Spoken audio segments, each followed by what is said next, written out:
누구세요? 그냥 친구야, 친구. 남편이 멋쩍게 머리를 극적이며 말했죠.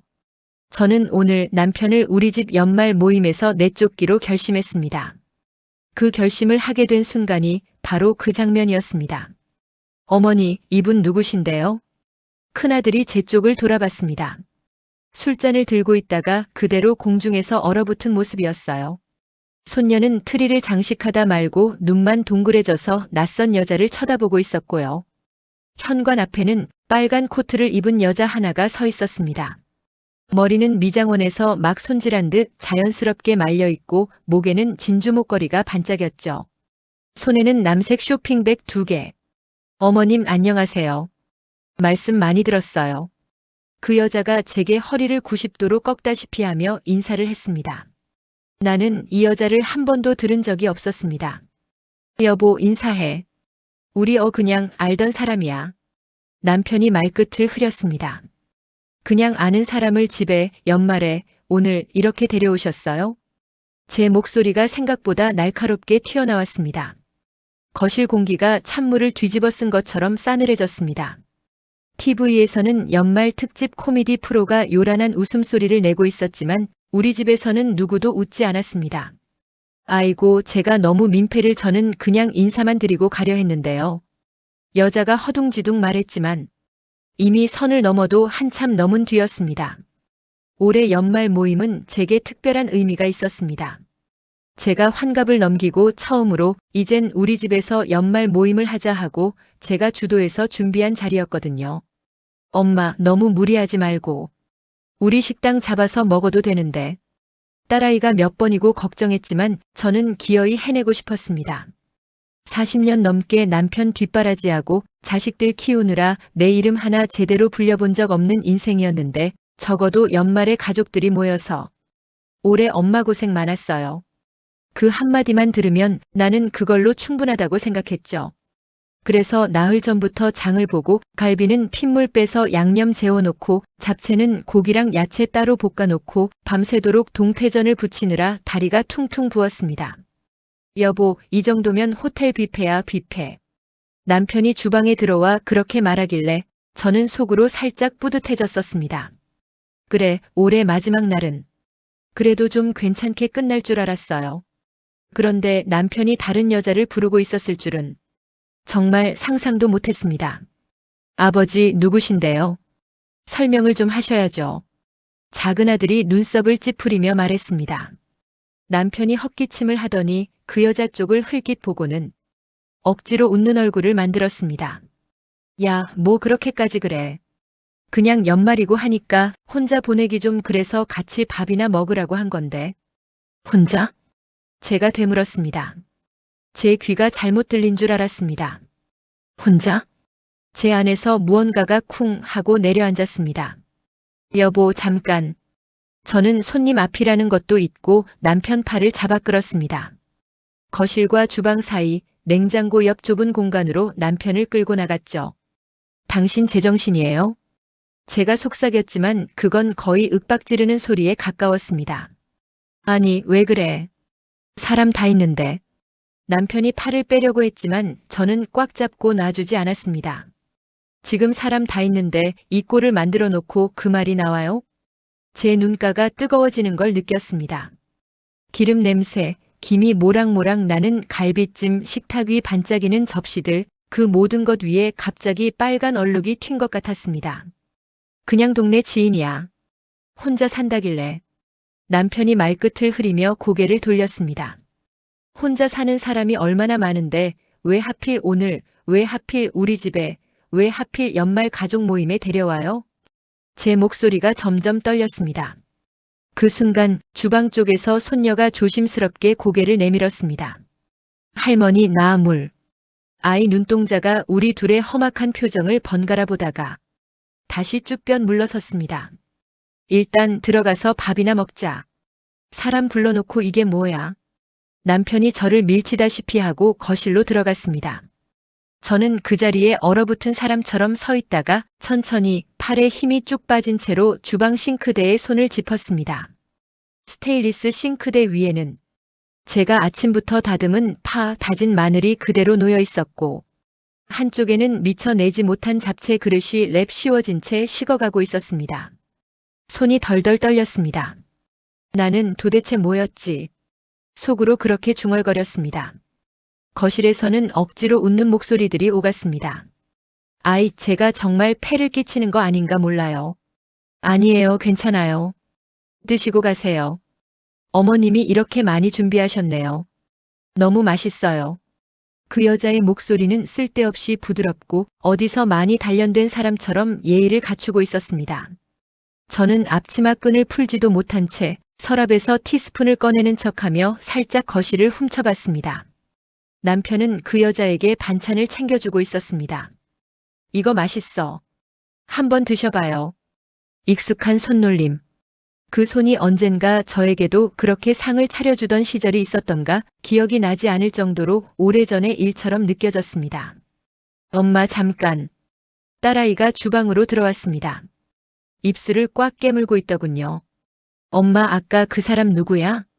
딸의 눈동자가 불안하게 흔들렸습니다. 나도 몰라. 제가 씁쓸하게 웃으며 대답했습니다. 나도 오늘 처음 봤어. 딸의 표정이 순간 굳어졌습니다. 아버지가 말 안 했어? 응. 아무 말도. 우리는 둘 다 말없이 싱크대 앞에 서 있었습니다. 냄비에서 보글보글 끓는 소리, 거실에 울리는 TV 소리, 그리고 그 사이를 뚫고 들어오는 낯선 여자의 웃음소리. 엄마, 혹시... 딸이 조심스럽게 말을 꺼내려다가 제가 고개를 저었습니다. 아니야. 아직은 아니야. 제가 다 말하기도 전에 눈물이 먼저 목까지 차올랐습니다. 저는 손등으로 눈을 한번 훔치고 억지로 얼굴을 펴고 거실로 나갔습니다. 아, 어머님. 여기 앉으세요. 제가 자리 차지하고 있었네요. 그 여자가 벌떡 일어나며 제 자리를 비켜주려고 했습니다. 제 자리. 해마다 아이들 생일, 명절, 제사 때마다 제가 앉던 상다리 부러질 듯 음식을 내놓고 더 먹어라, 더 먹어라 하며 가족들을 바라보던 자리. 그 자리에 오늘은 그 여자가 앉아 있었습니다. 괜찮아요. 그냥 옆에 앉으세요. 저는 애써 웃으며 말했습니다. 남편이 머쓱한 듯 숟가락을 들어 올렸습니다. 자, 다들 먹자. 올해도 별일 없이 넘어간 거 감사하게 생각하고 건배부터 할까? 별일 없이? 내가 느끼는 이 감정은 별일이 아니었을까요? 아들들이 잔을 들었습니다. 딸은 조용히 물잔을 들었고 손녀는 포도주스 컵을 양손으로 잡았습니다. 엄마, 잔. 작은 아들이 저를 보고 잔을 내밀었습니다. 하지만 저는 잔을 들 손이 없었습니다. 손은 이미 부들부들 떨리고 있었거든요. 난 그냥 물 마실게. 제가 간신히 말했습니다.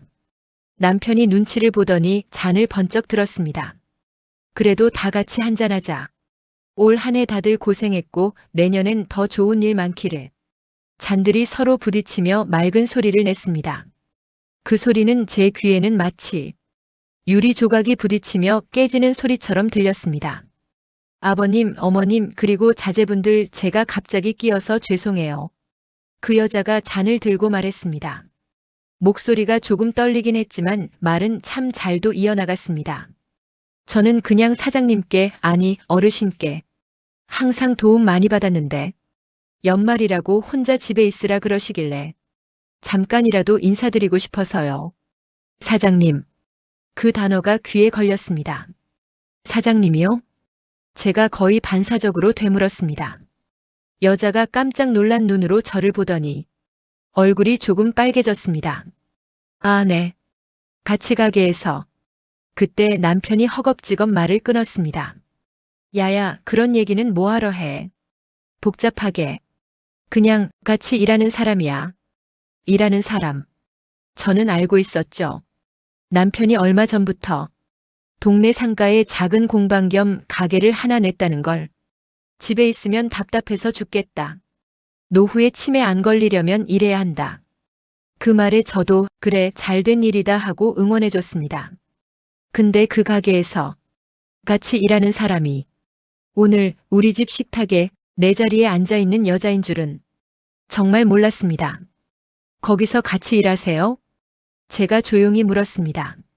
네, 제가 계산도 좀 보고 손님 응대도 하고 아니, 사장님이 많이 챙겨주셔서.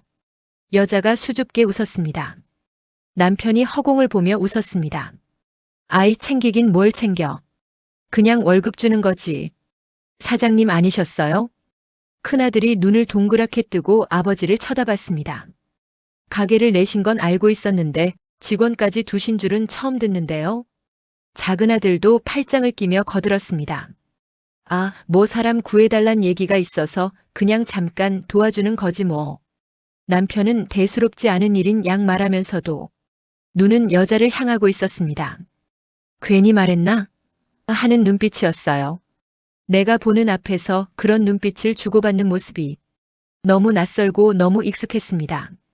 남편은 젊었을 때부터 항상 그랬죠. 회사에서도 친척들 사이에서도 늘 다른 사람 눈치를 보는 사람. 근데 제가 모르는 누군가의 눈치를 이렇게까지 살피는 건 처음 보는 장면이었습니다. 저기요. 제가 결국 입을 열었습니다. 제 안에서 뭔가가 뚝 하고 끊어지는 소리가 났습니다. 이름이 어떻게 되세요? 여자가 잔을 내려놓고 허둥지둥 대답했습니다. 아, 네. 박박선미예요. 선미 씨. 제가 또박또박 이름을 불렀습니다. 우리 남편하고는 얼마나 같이 일하셨어요? 한 반년 정도요. 여름부터. 여름. 나는 그때 고혈압 약 조절하느라 병원을 자주 들락날락했고 무릎이 아파서 병원 침대에 누워있던 날도 많았습니다. 그 사이 남편은 이 여자와 함께 가게에 나가 있었던 거겠죠. 그래요. 제가 고개를 끄덕였습니다. 그리고 최대한 침착하게 물었습니다. 오늘 여기에 오신 건 남편이 초대한 거죠? 네, 사장님이, 아니, 어르신이 우리 집에 와서 밥이나 같이 먹자, 혼자 있지 말고 하셔서. 여자의 말이 점점 작아졌습니다. 그제야 저의 표정이 어떤지 깨달은 듯 했습니다. 엄마, 그만. 딸아이가 제 옆구리를 슬쩍 건드렸습니다. 하지만 저는 멈출 수 없었습니다. 이대로 넘기면 나는 이 자리에서도 투명인간이 될 것 같았습니다. 여보. 제가 남편을 바라보며 말했습니다. 나는 당신한테 오늘 같은 자리에 누구를 부를 때는 미리 한마디쯤은 해줄 거라고, 당연히 그렇게 할 거라고 믿었어요. 그냥 남편이 뭔가를 변명하려 했지만 제가 손을 들고 막았습니다. 그냥 사람인데? 그냥 불쌍해 보여서? 그냥 혼자라서? 제가 숨을 고르며 말했습니다. 나도 혼자였어요. 당신이 퇴직하고도 늦게까지 밖에서 돌아다니는 동안 나 집에서 혼자 밥 먹고 혼자 TV 보고 혼자 약 챙겨 먹고 병원도 혼자 다녔어요. 근데 나는 누가 나 좀 불러줬으면 좋겠다는 생각 감히 못했거든요. 거실이 숨도 쉬지 않는 것처럼 조용해졌습니다. TV 소리마저 누가 꺼버린 듯 멈춰버린 느낌이었습니다.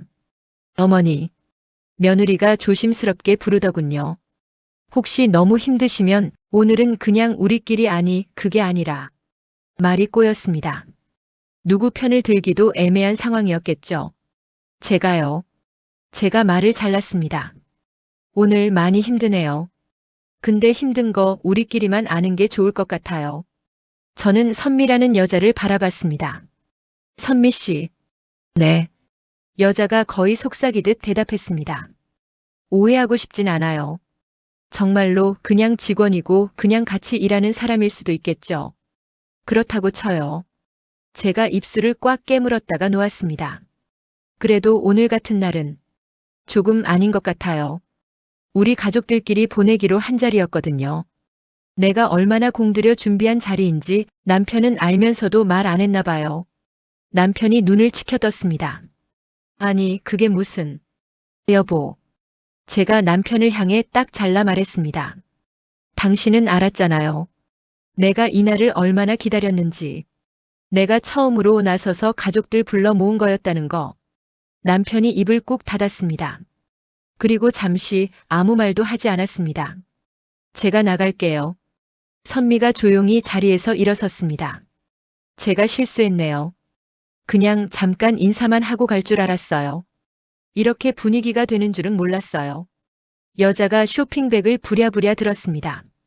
이건 그러면 그냥 두고 갈게요. 떡이랑 과자 좀 사왔는데. 아니요.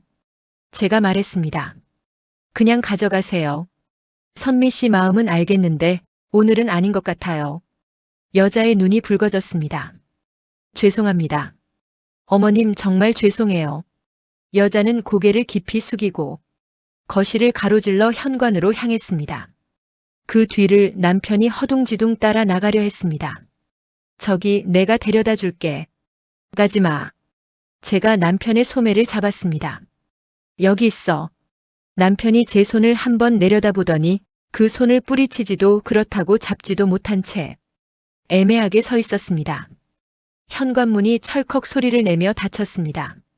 그 소리는 올해 마지막 날에 무언가가 완전히 끝나버리는 소리 같았습니다. 아버지. 큰아들이 조심스럽게 입을 열었습니다. 이건 좀 아닌 것 같아요. 작은아들도 팔짱을 풀며 한숨을 내쉬었습니다. 부르실 거면 최소한 우리한테는 말을 하셨어야죠. 우리도 좀 준비를 했을 거 아니에요. 딸은 고개를 숙인 채 아무 말도 하지 않았습니다. 하지만 손에 쥔 젓가락이 하얗게 힘이 들어가 있었습니다. 남편은 그제야 눈치를 챘는지 얼굴이 벌겋게 달아올랐습니다. 아니, 내가 뭐 큰 죄 지었냐? 남편이 버럭 소리를 질렀습니다. 그냥 불쌍해서 혼자 집에서 라면이나 끓여 먹고 있을까봐. 같이 밥이나 먹자고 한 건데 그게 그렇게 잘못이야? 제가 천천히 남편을 바라봤습니다. 그럼 나는? 제 목소리는 낮고 가라앉아 있었습니다. 나는 수십 년 동안 혼자 밥 먹고 혼자 설거지하고 혼자 병원 다닐 때 당신 한 번이라도 나 불쌍하다고 생각해 본 적 있어요? 남편의 입술이 미세하게 떨렸습니다. 대답은 없었습니다. 여보. 제가 깊게 숨을 들이쉬고 말을 이었습니다. 오늘 이 자리는 내가 나를 위해 준비한 자리였어요.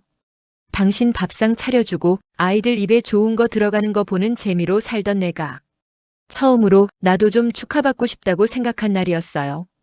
손녀가 제 옆으로 와서 살짝 제 팔을 붙잡았습니다. 할머니. 아이 눈에 눈물이 맺혀 있었습니다. 근데 당신은 그 자리에 다른 사람을 불러서 앉혔네요. 내가 앉아야 할 자리에 내가 듣고 싶던 말 대신 다른 이름을 부르게 했네요. 제 목소리가 갈라졌습니다. 이 정도면 나한테도 큰 죄 지은 거 맞죠? 거실에 있던 모두가 말이 없었습니다. 젓가락 부딪히는 소리도 물잔 내려놓는 소리도 모두 사라졌습니다. 남편은 한참을 멍하니 있다가 다시 제게 말했습니다. 그래, 내가 잘못했어. 됐냐? 근데 사람 다 있는데 이렇게까지 난리쳐야겠냐고. 난리. 그 한 단어가 내 심장 깊숙한 곳을 콕 찔렀습니다. 난리치는 거 나 말고 또 누구 있었어? 제가 웃음인지 울음인지 모를 소리를 냈습니다. 당신이 오늘 이 집에 폭탄 들여놓은 거지. 나는 그 폭탄 터지고 나서 놀라는 소리 좀 낸 것뿐이야. 그때 딸이 자리에서 일어섰습니다. 아버지. 딸의 얼굴은 새빨갰습니다. 엄마 오늘 위해서 우리 며칠 전부터 계속 얘기했잖아요. 엄마 힘들어 하시니까 우리 다 같이 와서 도와드리자고. 그렇게 해놓고 엄마가 제일 기대하신 자리에 다른 사람을 데려오면 엄마 마음이 어떻겠어요? 남편이 딸에게 소리쳤습니다. 너까지 왜 이래? 그냥 밥이나 먹어. 내가 언제부터 이렇게 눈치 보면서 살아야 돼? 나도 내 인생이야. 내 인생. 그 말 앞에서 나는 갑자기 허탈한 웃음이 나왔습니다. 그래요. 당신 인생이에요. 제가 고개를 끄덕였습니다. 그럼 이 집은 누구 인생이었을까요? 그동안 이 밥상 차린 사람 인생은요? 저는 숟가락을 천천히 내려놓았습니다. 손이 드디어 더 이상 떨리지 않았습니다. 대신 아주 차갑게 식어 있었습니다. 여보. 제가 조용히 말했습니다. 지금 이 자리에서 당신이 누구 편을 들어야 하는지 한 번만 잘 생각해봐요. 남편이 눈을 깜빡였습니다. 뭔 소리야 갑자기. 당신은 지금 밖에 나간 그 여자를 따라 나갈 수도 있고 여기서 우리랑 밥을 마저 먹을 수도 있어요. 제가 담담하게 말했습니다. 나는 오늘까지는 당신이 당연히 여기에 앉아 있을 거라고 믿었어요. 내 옆에, 우리 애들 옆에. 근데 지금 보니까 당신 마음이 어디에 앉아 있는지 나도 잘 모르겠네요. 저는 자리에서 일어섰습니다. 그러니까 선택해요. 오늘 이 연말 모임에서 당신이 어디 앉을 건지. 아이들이 숨을 삼키는 소리가 들렸습니다. 며느리는 고개를 푹 숙였고 손녀는 울음을 참으려 입술을 꼭 깨물었습니다. 남편은 한동안, 정말 긴 시간 동안 아무 말도 하지 않았습니다. 그리고는 결국 자리에서 벌떡 일어났습니다. 됐어. 남편이 거칠게 말했습니다. 내가 나가면 되잖아. 다들 나만 없으면 조용해질 거 아냐. 남편은 옷걸이에 걸려있던 외투를 거칠게 집어들었습니다.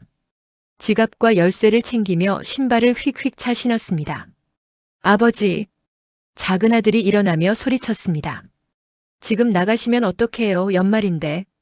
그래, 연말이니까 나가는 거야. 남편이 버럭 소리를 질렀습니다. 연말이면 다들 자기 하고 싶은 거 하라고들 하면서 왜 나만 이래라 저래라야. 나도 좀 편하게 살고 싶어. 그 말이 끝나기도 전에 현관문이 쾅 하고 닫혔습니다. 남편이 떠난 자리에는 여전히 반찬들이 가지런히 놓인 밥상이 있었습니다. 뜨거워야 할 탕은 미지근해졌고 금방이라도 쓰러질 것처럼 위태로운 분위기만 식탁 위에 얹혀 있었습니다. 손녀가 결국 훌쩍훌쩍 울음을 터뜨렸습니다. 할머니, 할아버지 어디가? 저는 아이를 끌어안았습니다. 목이 꽉 메었지만 한마디라도 해야 할 것 같았습니다. 괜찮아. 괜찮을 거야. 내 말이 아이를 향한 말인지 나 자신을 다독이는 말인지 알 수 없었습니다. 하지만 나는 그때 속으로 조용히 한 가지를 결심하고 있었습니다. 그래. 올해 연말은 그렇게 보내도 좋다. 대신 내년엔 내 인생부터 다시 정리하자. 그 결심이 나도 모르게 내 안에서 작게 그러나 분명히 싹트고 있었습니다. 남편이 문을 쾅 닫고 나간 그 밤 우리는 아무도 식탁에 손을 대지 못했습니다. 갈비찜도 잡채도 전도 모두 김이 식고 굳어가는 걸 그저 멍하니 바라만 보고 있었죠. 엄마 조금만 먹고 정리하자. 딸이 조심스럽게 말했지만 저는 고개를 저었습니다. 괜찮아 나중에. 말은 그렇게 했지만 속은 텅 비어 있었고 목구멍으로 어떤 것도 넘어갈 것 같지 않았습니다. 손녀가 제 옆에서 조용히 울다가 결국 잠이 들었고 아이를 데리고 먼저 들어간 며느리의 발소리가 바닥 위에서 아주 작게 사그라졌습니다. 큰아들이 빈잔을 보며 한숨을 내쉬었습니다.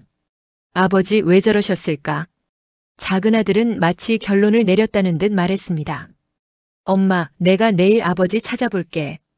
대신 엄마는 오늘은 아무 생각하지 말고 좀 쉬세요. 저는 그저 고개만 끄덕였습니다. 말이 안 나왔습니다. 자정이 넘은 시각, 거실은 비어 있었지만 트리의 전구 불빛은 여전히 반짝였고 테이블 위 식힌 음식들은 내가 준비한 고생의 흔적처럼 보였습니다. 내가 뭘 그렇게 잘못했지? 그 질문이 머릿속에서 계속 맴돌았습니다.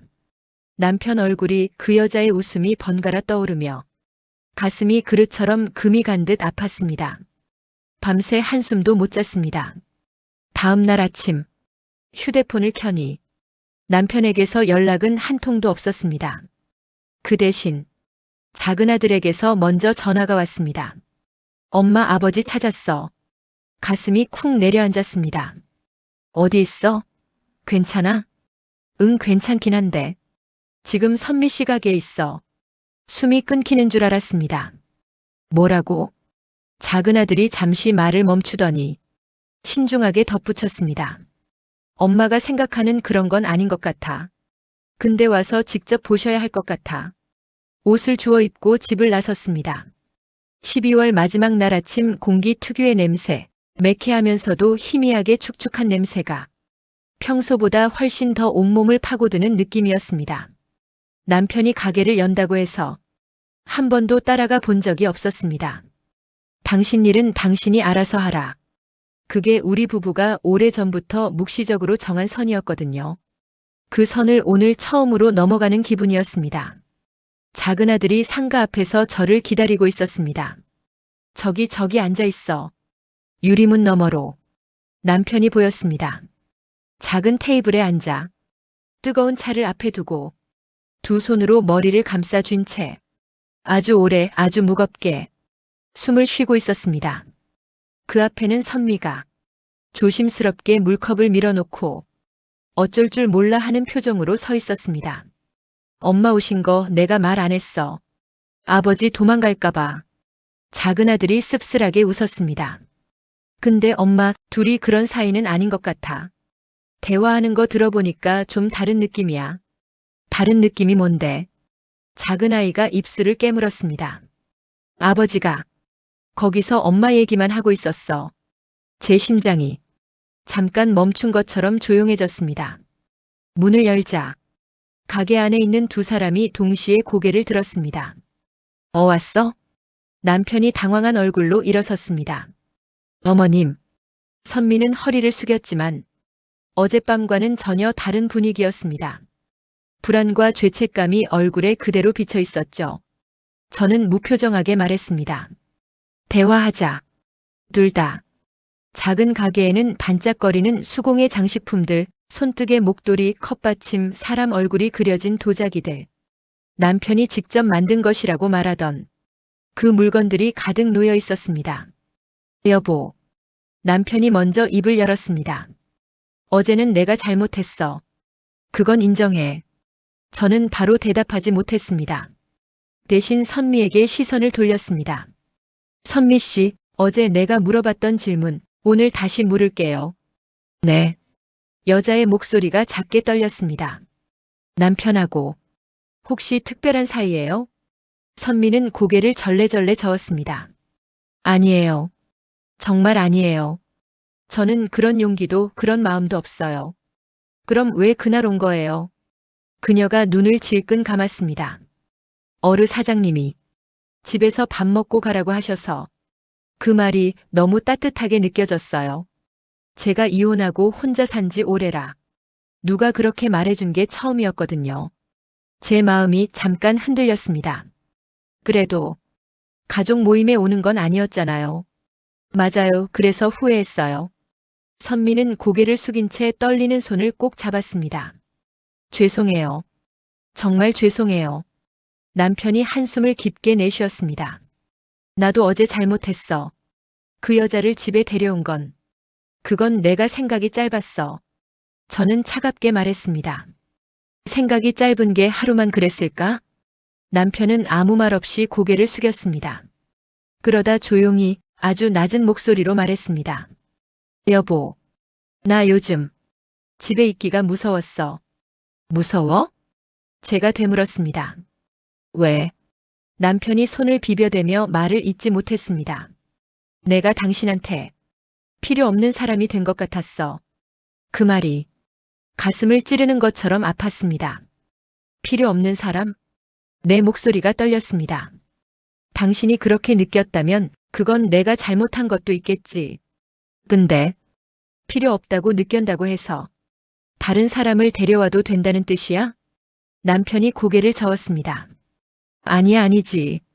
내가 당신한테 미안한 게 너무 많아서 집에 들어오면 괜히 숨이 막혔어. 그러다 보니 가게에 오래 있고 싶었고 사람들이랑 얘기하는 게 편했고 그는 말을 끊고 입술을 달싹이더니 다시 고개를 푹 숙였습니다. 그러다 어제 멍청한 짓을 한 거야. 선미가 조심스럽게 끼어들었습니다. 어머님, 저 아버님 아니 사장님한테 마음 없어요. 그냥 사람이 따뜻해서 기댈 뻔한 건 있어요. 혼자 살다 보면 누군가 따뜻하게 말 하나 해주는 게 얼마나 큰지 아시잖아요. 그 말이 이상하게 마음에 박혔습니다.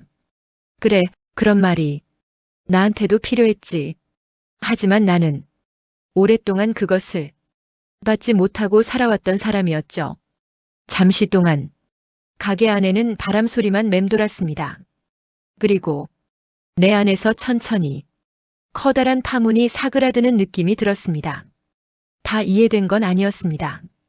남편이 잘한 것도 아니었고 그 여자를 용서한 것도 아니었지만 적어도 그 둘 사이에 내가 두려워했던 그런 관계는 없다는 건 느껴졌습니다. 그러나 그게 상처가 안 된다는 뜻은 아니었죠.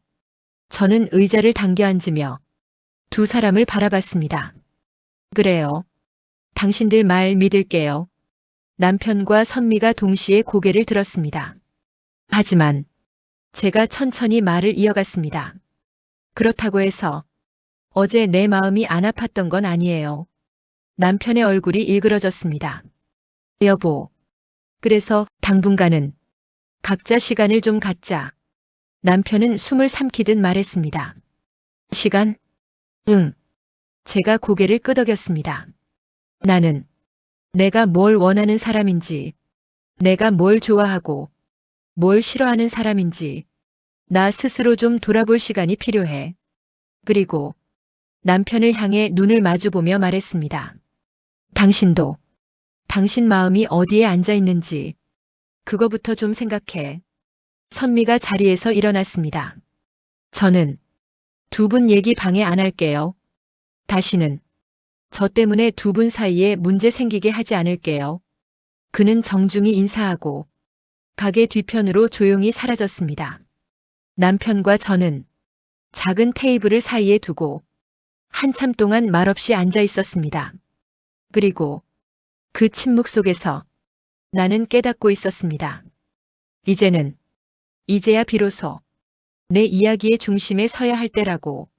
남편과 떨어져 지내기로 한 날부터 집안의 공기가 달라졌습니다. 늘 남편의 신발이 놓이던 현관이 텅 비었고 침실 서랍장은 반쯤 열려 있었으며 옆자리가 비어있는 침대는 밤마다 마치 냉장고 속 철판처럼 차갑게 식어 있었습니다. 하지만 이상하게도 그 공허함 속에서 나는 오히려 숨을 제대로 쉬는 느낌이 들었습니다. 여보, 밥 먹자. 나 오늘 늦어. 집에서 시간 보내라니까. 그런 말들 속에 묻혀있던 내 목소리가 조금씩 돌아오고 있었습니다. 남편은 나간 뒤 이틀 동안 연락을 하지 않았습니다. 그리고 사흘째 되는 날 저녁 짧은 문자 하나가 왔습니다. 저녁 먹었어? 나는 한참을 바라보다가 그냥 폰을 뒤집어 놓았습니다. 조금 뒤 또 메시지가 왔습니다. 나 요즘 생각이 많아. 그 말은 마치 내가 힘드니까 나 좀 달래줘라는 신호처럼 보였습니다. 나는 그동안 그 신호를 너무 쉽게 받아주며 살았고 오늘은 그러고 싶지 않았습니다. 나는 천천히 타자를 쳤습니다. 생각 끝나면 얘기해. 그리고 폰을 멀리 치웠습니다. 12월 31일 딸이 갑자기 찾아왔습니다. 엄마, 오늘 그냥 우리끼리 보내자. 엄마 혼자 있는 거 싫어. 딸은 떡국 재료와 작은 케이크를 들고 왔습니다. 엄마, 올해 마지막 날인데 엄마가 울면서 보내면 안 되잖아. 그 말에 내가 지난 며칠 얼마나 버티고 있었는지 깨달았습니다. 우리는 조용히 음식을 차리며 이야기를 나눴습니다. 엄마 아버지는 진짜 이상한데 마음 둔 건 아닌 것 같아. 딸이 탁월하게 눈치 빠른 표정으로 말했습니다. 근데 외로움 같은 게 쌓이면 사람이 엉뚱한 짓 하긴 해. 나도 알아. 그래서 더 화가 나. 딸이 숟가락을 가만히 내려놓으며 말했습니다. 엄마는 평생 누구한테 기대 본 적이 없잖아. 아버지는 엄마한테 기댈 줄을 몰랐던 것 같고 나는 그 말에 심장이 한번 크게 울리는 걸 느꼈습니다. 기댈 줄 모르는 사람, 기대 받아본 적도 없는 사람. 그게 우리 둘의 결혼이었구나. 저녁 8시가 조금 넘었을 때였습니다. 현관에서 갑자기 철컥철컥 키를 맞추는 소리가 났습니다. 딸과 나는 동시에 고개를 돌렸습니다. 현관문이 천천히 열렸고 그 틈으로 며칠 사이 더 수척해진 남편 얼굴이 보였습니다. 나 들어와도 되냐? 그 얼굴엔 분노도 뻔뻔함도 없었습니다. 다만 어디서부터 잘못됐는지 모르는 사람이 길을 잃고 서 있는 표정이었죠. 딸이 조용히 제 어깨를 건드렸습니다. 엄마가 결정해. 나는 천천히 말했습니다. 들어와. 남편은 신발끈만 보고 느리게 집 안으로 들어왔습니다. 남편이 거실에 앉고 딸이 조용히 방으로 들어가자 우리 둘만 남았습니다. 남편은 손을 비벼대며 말했습니다. 나 요즘 너 없는 집에 있으니까 뭔가 숨을 못 쉬겠더라. 나는 단단하게 대답했습니다. 그래서 나한테 숨통을 더 조여왔다는 거야? 남편이 고개를 푹 숙였습니다. 그날 너한테 무슨 말을 해야 할지 모르겠어서 그냥 피하고 싶었어. 그래서 다른 여자를 데려왔어? 내 목소리는 잔잔했지만 방 안의 공기를 흔들 만큼 단단했습니다. 남편이 손으로 얼굴을 가렸습니다. 아니야. 정말 아니야. 그냥 외로워 보이길래. 나도 관종처럼 누군가 챙기고 싶었던 것뿐이야. 근데 그게 너를 상처 줄 거라고 생각을 못했어. 나는 참았던 말을 꺼냈습니다. 당신은 내 마음을 생각해 본 적이 없어. 한 번도. 남편이 조용히 눈을 들었습니다. 그 눈에는 마치 10년 묵은 죄책감 같은 게 가득 차 있었습니다. 그래. 그래, 맞아. 나는 너한테 요구만 했지. 내가 힘들다는 건 중요하게 생각해 본 적 없었던 것 같다. 그 말에 내 뇌리에서 수십 년의 장면이 빠르게 스쳐갔습니다. 아이들 키우던 날들, 새벽 도시락, 90년대 외환위기 때 남편 뒷바라지, 수술받던 날 혼자 버텼던 병실. 그리고 남편의 마지막 문장. 나 너한테 너무 미안한 게 많아. 나는 숨이 막힐 만큼 가슴이 쿵 내려앉았습니다. 그걸 이제 얘기해? 이제야. 겨우 보이더라. 남편이 떨리는 목소리로 말했습니다. 너 없는 이틀이 나한테는 벌이었어. 근데 그동안 너는 40년을 그렇게 버티고 있었던 것 같더라. 그 말은 내 마음속 문을 진짜로 흔들었습니다. 남편이 가까이 다가오려 하자 나는 손바닥을 들어 멈추게 했습니다. 그리고 아주 천천히 내 속마음을 드러냈습니다.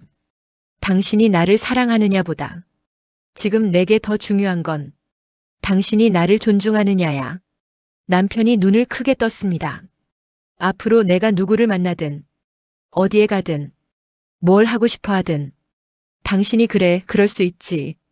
그 한마디만 해주면 나도 다시 시작할 수 있어. 남편은 눈가가 젖은 얼굴로 고개를 끄덕였습니다. 할게. 그거 할게. 나 이번엔 진짜 너부터 생각할게. 나는 숨을 깊게 들이마시고 조용히 말했습니다. 아직 용서한 건 아니야. 근데 당신 말이 진심이면 나 다시 한 번은 믿어볼 수 있을 것 같아. 남편이 그 말에 턱이 떨리는 걸 애써 참았습니다. 고맙다. 여보, 진짜 고맙다. 그 순간 수십 년에 억눌렸던 감정이 천천히 풀리는 느낌이 들었습니다. 아직 끝난 건 아니지만 분명히 한 단계 넘은 느낌이었습니다.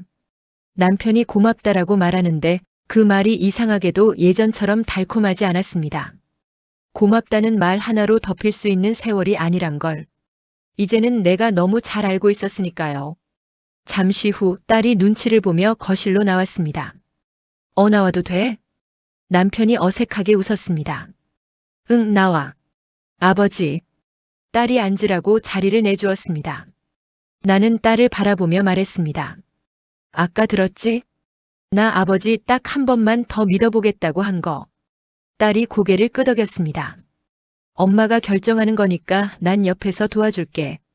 남편이 그 말을 듣더니 마치 숨통이 조금 트인 사람처럼 그러나 아직 어딘가 불편한 표정으로 앉았습니다. 나 너희들한테도 할 말 있다. 딸이 팔짱을 꼈습니다. 우리야 뭐 아버지가 엄마한테 어떻게 하느냐만 보면 돼. 그 한마디에 남편이 잠시 눈을 내리깔았습니다. 그래. 그래, 맞다. 이제부터는 어떻게 하는지 보여줄게. 말로만 안 하고. 나는 그 말에 속으로 아주 작은 점수 하나를 줬습니다. 겨우 1점짜리. 그날 밤 딸이 돌아간 뒤 거실에는 남편과 나만 남았습니다. 나 오늘은 여기서 잘까? 아님 방에 들어가도 되냐? 남편이 조심스레 물었습니다. 나는 한참을 생각하다가 말했습니다. 오늘은 거실에서 자. 남편이 잠깐 실망한 표정을 짓더니 이내 고개를 끄덕였습니다. 그래. 그것도 나한텐 과분하다. 담요를 꺼내다 말고 나는 문득 이런 생각이 들었습니다. 이 사람 너무 늦게 철들었구나. 거실 불을 끄고 방으로 들어오는데 소파에서 뒤척이는 남편 그림자가 낯설게 느껴졌습니다. 결혼 초 취해서 늦게 들어와 소파에 뻗어 자던 모습이 희미하게 떠올랐습니다.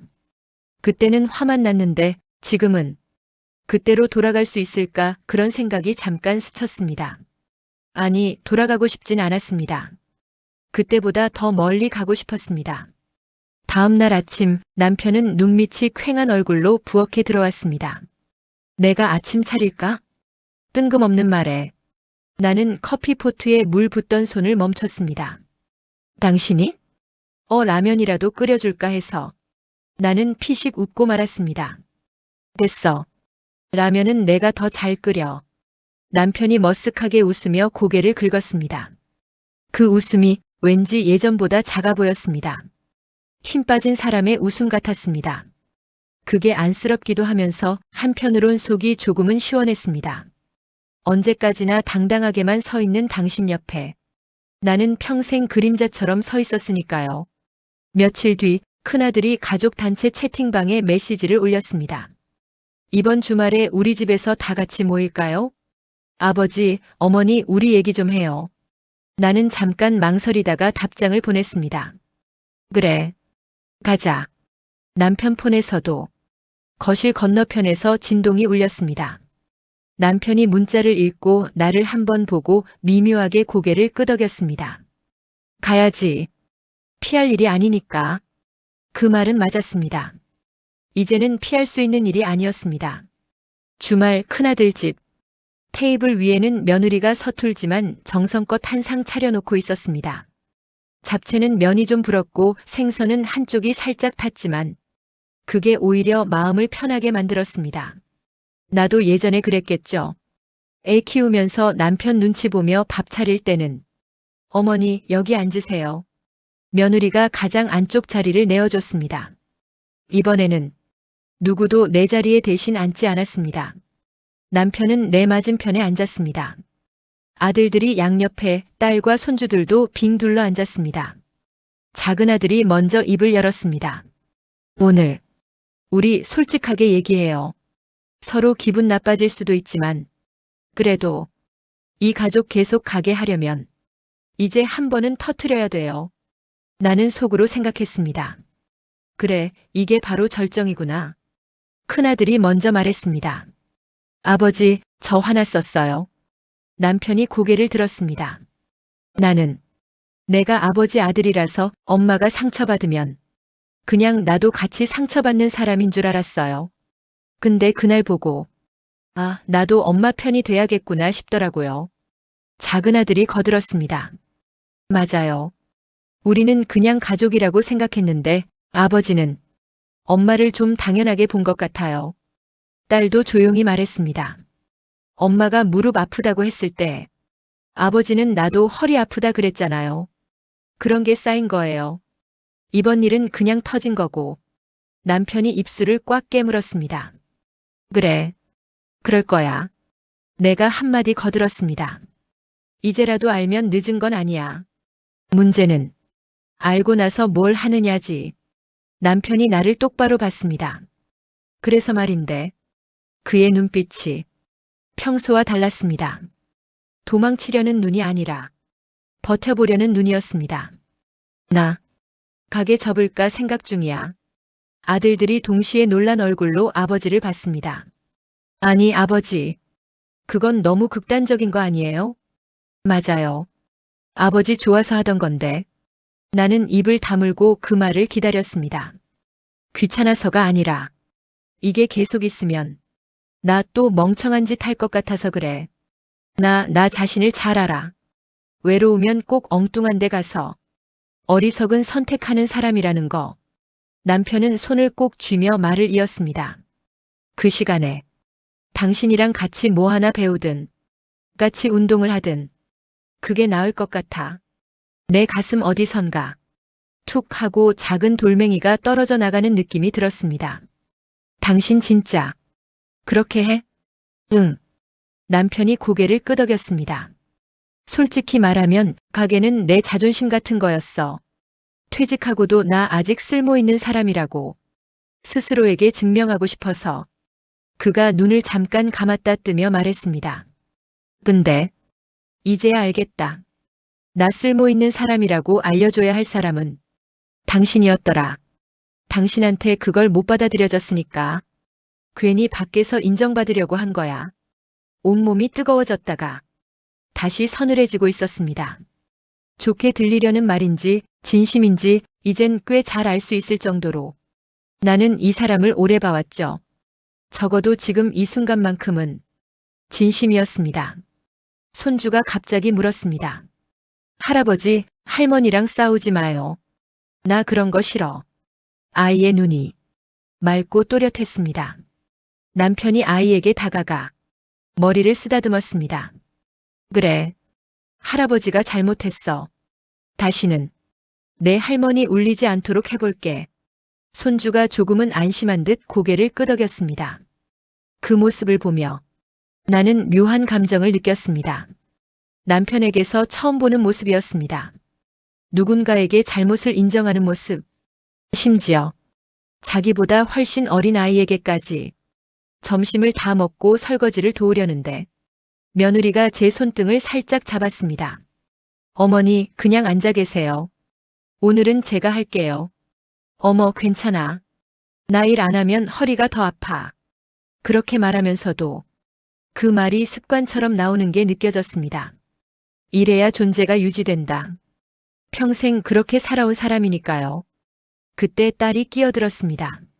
엄마, 이번엔 진짜 좀 앉아 있어. 엄마도 일 안 하는 나를 한번 겪어봐야 돼. 나는 그 말에 입을 다물었습니다. 그 말이 낯설면서도 내 안 깊은 곳 어디에선가 기다렸던 문장 같았습니다. 일을 안 해도 나는 여기 있어도 된다. 그걸 오늘 처음으로 조금이나마 인정해 보기로 했습니다. 나는 부엌을 등지고 거실 소파에 조심스레 앉았습니다. 머릿속이 복잡하면서도 묘하게 가벼웠습니다. 집에 돌아오는 길 남편이 조심스레 물었습니다. 우리 어디 잠깐 들렀다 갈까? 어디를? 동네 문화센터. 지난번에 지나가다 봤는데 거기 수채화 반 있더라. 노인 요가도 있고. 내가 눈을 흘겼습니다. 갑자기 왜? 우리 이제부터는 같이 뭐 하나 해보자. 집에서 TV만 보지 말고 살다 죽을 때까지 맨날 같은 말만 하며 살긴 싫잖아. 나는 그 말에 뜻밖의 서운함이 아니라 뜻밖의 설렘 같은 걸 느꼈습니다. 당신이 먼저 그렇게 말할 줄은 몰랐네. 나도 내가 이럴 줄 몰랐어. 남편이 고개를 긁었습니다. 근데 너 없을 뻔한 이틀 겪고 나니까 조금은 달라지더라. 그 말을 들으며 나는 마음속으로 조용히 다짐했습니다. 그래, 나도 이제부터는 엄마 말고 언제나 밥 차리는 사람 말고 나라는 사람으로 뭐라도 하나 해보자. 그 다짐이 조용히 그러나 분명히 내 안에서 자리를 잡아가기 시작했습니다. 집에 들어오자 현관에 다시 남편의 신발이 나란히 놓였습니다. 며칠 전에는 보기만 해도 화가 나던 그 신발이 오늘은 어쩐지 조금 덜 밉게 보였습니다. 하지만 나는 스스로에게 말했습니다. 그래도 조심해. 한 번 다친 데는 금방 또 다칠 수 있어. 믿기로 한 것도 나고 조심하기로 한 것도 나였습니다. 남편이 조심스레 물었습니다. 오늘은 침대에서 자도 돼? 나는 한참을 바라보다가 천천히 대답했습니다. 하루만 더 거실에서 자. 남편이 멈칫하더니 웃으며 고개를 끄덕였습니다. 그래, 하루 더 벌 받자. 그 말이 이상하게 마음에 들었습니다. 그래, 벌은 이렇게 조금씩 나눠서 받는 거겠죠. 한꺼번에 소리 지르고 깨부수는 대신 매일 조금씩 서로를 이해하는 숙제를 하는 방식으로. 그날 밤 방 안에서 혼자 누워 천장을 보는데 눈물이 왈칵 쏟아졌습니다.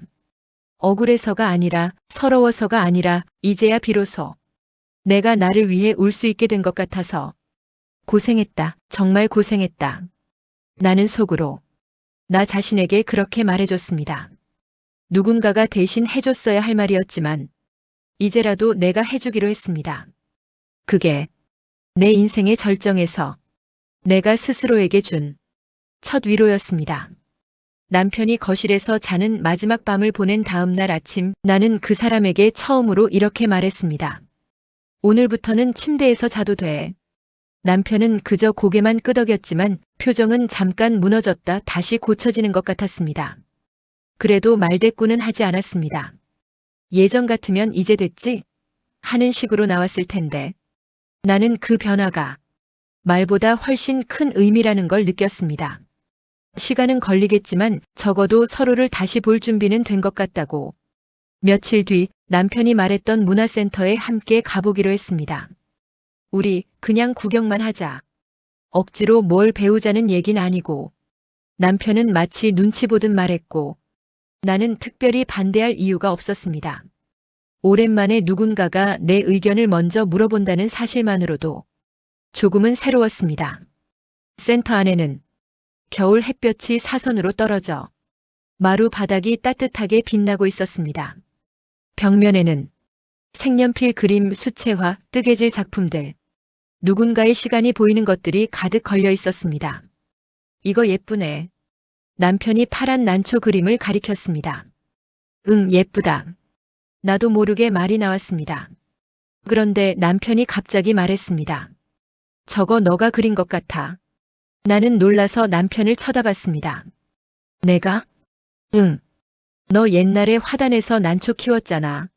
물 줄 때 꼭 흙에 손가락 넣고 촉촉한지 보던 거. 난 내가 그 난초한테만큼이라도 내 자신을 챙겼으면 좋겠다 싶었어. 순간 가슴이 콱 막혔습니다. 남편이 그런 걸 기억하고 있었던 게 놀라웠고 그런 마음을 말할 줄 아는 사람이었다는 것도 처음 알았습니다. 나는 천천히 숨을 들이쉬고 내뱉었습니다. 나 수채화 한번 해볼까? 남편이 눈을 크게 뜨며 웃었습니다. 아주 조심스러운 혹시 내가 기뻐하면 부담될까 하고 망설이는 웃음이었습니다. 그래. 같이 들을까? 나는 몇 초 동안 남편 얼굴을 보다가 말했습니다. 아니, 이건 나 혼자 해볼래. 나만의 걸 하나 갖고 싶어. 남편은 잠시 말이 없더니 고개를 천천히 끄덕였습니다. 그래. 그게 맞다. 그 말이 그렇게 크게 들릴 줄 몰랐습니다. 나는 수채화 수업을 등록했고 일주일에 2번씩 아침마다 그곳으로 향했습니다. 처음엔 종이에 물을 올리는 것조차 서툴렀지만 색이 번지는 모양을 보고 있으면 이상하게 마음이 편안해졌습니다. 마치 기운이 쭉 빠졌다가 다시 천천히 채워지는 기분이었습니다. 집에 와서도 나는 종이를 꺼내 그렸습니다. 남편은 그 모습을 멀찍이서 보다가 가끔 조심스럽게 말을 걸었습니다. 오늘은 뭐 그렸어? 응, 그냥 해본 거야. 예쁘네. 그가 어떤 태도로 말하는지 나는 아주 정확히 알고 있었습니다. 예전처럼 비위를 맞추거나 억지로 관심 있는 척하는 게 아니라 진짜로 내 일을 바라보는 눈이었습니다. 그게 조금은 어색하면서도 따뜻했습니다. 하루는 남편이 뜬금없이 말했습니다. 나 실은 요가반에 등록했어. 나는 펜을 멈췄습니다. 당신이? 응, 선생님이 나보고 허리 굳어 있으면 부부싸움도 오래 간다 그러더라고. 남편이 민망한 듯 웃었습니다. 나는 터져나오는 웃음을 참다가 결국 피식 터뜨렸습니다. 그 말 어디서 들었어? 센터 게시판에 있더라. 글귀가. 남편이 머리를 긁으며 말했습니다. 근데 듣고 보니 맞는 말 같아서 내 허리도 좀 펴고 머리도 좀 펴보려고. 나는 그 말이 너무 이상하게 감동적이었습니다. 말이 아니라 행동으로 뭔가를 바꿔보려는 사람의 얼굴. 그걸 나는 평생 처음 보는 기분이었습니다. 1월이 지나고 2월이 되어 날씨가 조금씩 누그러들 즈음 나는 내 첫 번째 작품을 완성했습니다. 파란색과 연푸른색이 번지듯 섞인 난초 그림.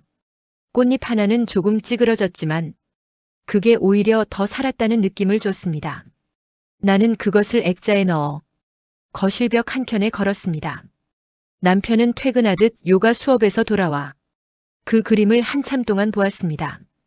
예쁘다. 그는 30초나 지나서야 그런 말로 입을 뗐습니다. 그래? 내가 묻자. 남편이 부드럽게 웃으며 말했습니다. 응. 너처럼 예쁘다. 그 말은 과거의 싸구려 칭찬과는 달랐습니다. 입에서 나오는 길이 느렸고 기다려서 붙잡아 건져 올린 말처럼 들렸습니다. 나는 그 말이 나를 다시 사랑하게 만든 것이 아니라 나 자신을 다시 인정하게 만든 거라는 걸 깨달았습니다. 설날 즈음 아이들이 우리 집으로 찾아왔습니다. 엄마, 이거 엄마가 그린 거야? 딸이 그림을 보며 눈을 반짝였습니다. 응. 처음 해본 건데. 와. 엄마가 그림 그리니까 집이 달라졌다. 딸이 그렇게 말하며 손녀에게도 보여주었습니다. 손녀가 눈을 크게 뜨고 말했습니다. 할머니 진짜 예술가 같아. 나는 아이를 꼭 껴안았습니다. 울컥했습니다. 인생에서 처음으로 누군가가 나에게 붙여준 예술가라는 단어. 엄마도 아내도 살림꾼도 아닌 이름. 남편은 그 모습을 조용히 지켜보고 있었습니다. 예전 같으면 끼어들어 한마디 툭 던지곤 했겠지만 그날은 그저 미소만 짓고 있었습니다. 밤이 되고 아이들이 돌아간 뒤 남편이 조심스레 다가왔습니다. 여보. 나는 소파에서 고개를 돌렸습니다. 응? 남편이 잠시 숨을 고르더니 작게 그러나 분명한 목소리로 말했습니다. 고마워. 뭘? 나한테 다시 기회를 준 거. 나는 고개를 천천히 저었습니다. 기회 준 건 맞는데 돌아간 건 아니야. 우리 예전으로는 안 돌아가. 남편이 슬쩍 미소를 지었습니다. 나도 그게 더 좋아. 돌아가는 것보다 다시 시작하는 게 나는 더 편하다. 그 말이 참 이상했습니다. 너무 뒤늦었지만 너무 진심 같았습니다. 몇 달이 더 흘러 봄이 진하게 오기 시작했습니다. 벚꽃이 터지고 목련이 환하게 피고 나는 수채화 두 번째 작품을 그렸습니다. 이번엔 꽃이 아니었습니다. 내 얼굴이었습니다. 거울을 보며 천천히 그린 나 자신. 주름도 눈가의 작은 그늘도 입가에 오래 쌓인 굳은 표정도 있는 그대로 그려 넣었습니다. 그려놓고 보니 내 얼굴은 생각보다 단단하고 생각보다 살아있었습니다. 그 그림을 벽에 걸며 나는 아주 조용히 속삭였습니다. 나는 나로 산다. 그리고 그 앞에서 남편이 서서 오래 보았습니다. 이 사람 누군지 알겠다. 남편이 농담처럼 말했습니다. 누군데? 내가 사랑하는 사람. 나는 웃다가 그냥 고개만 살짝 숙였습니다. 남편의 말은 예전처럼 무겁게 들리지 않았습니다. 그 말 하나에 매달려 살지도 않았고 그 말 하나 때문에 상처받지도 않았습니다. 나는 이제 누군가의 말에 쓰러질 만큼 가벼운 사람이 아니었습니다. 그해 연말 우리는 다시 가족 모임을 열었습니다. 이번엔 내가 도울게. 남편이 반찬을 꺼내며 말했습니다. 남겨둬. 그릇 정도는 내가 할게. 내가 말했습니다. 둘 다 서로에게 부담이 되지 않는 선을 알아차리는 법을 배운 것 같았습니다. 거실에서 아이들의 웃음소리가 퍼졌고 딸이 말했습니다. 엄마, 올해는 분위기가 좋다. 나는 웃으며 대답했습니다. 그러게. 올해는 좀 마음이 편하네. 남편이 내 말을 듣고 살짝 미소 지으며 잔을 들었습니다. 여보. 그가 아주 조심스럽게 말했습니다. 새해엔 우리 서로 덜 아프고 조금이라도 더 웃자. 나는 잔을 들고 그에게 가볍게 부딪혔습니다. 그래. 조금이라도 더 웃자. 잔이 부딪히며 딱 하고 작은 소리가 났습니다. 그 소리가 올해 마지막 날의 시작이 되었고 내 인생 다음 장의 시작이기도 했습니다. 나는 알았습니다. 결혼이 완벽해지는 건 아니어도 사람은 늦게라도 바뀔 수 있다는 걸. 그리고 더 중요한 건 나는 더 늦기 전에 나를 찾았다는 것. 그래서 올해 마지막 날 나는 속으로 조용히 말했습니다. 고생했다. 드디어 내 자리 찾았어. 그리고 그 말은 그 어떤 축하보다 따뜻했습니다. 늦었지만 결국 서로를 다시 바라본 하루였습니다. 그리고 무엇보다 그녀는 자기 자리를 되찾았습니다. 들어주셔서 감사합니다. 구독과 좋아요는 다음 이야기를 이어가는 힘이 됩니다.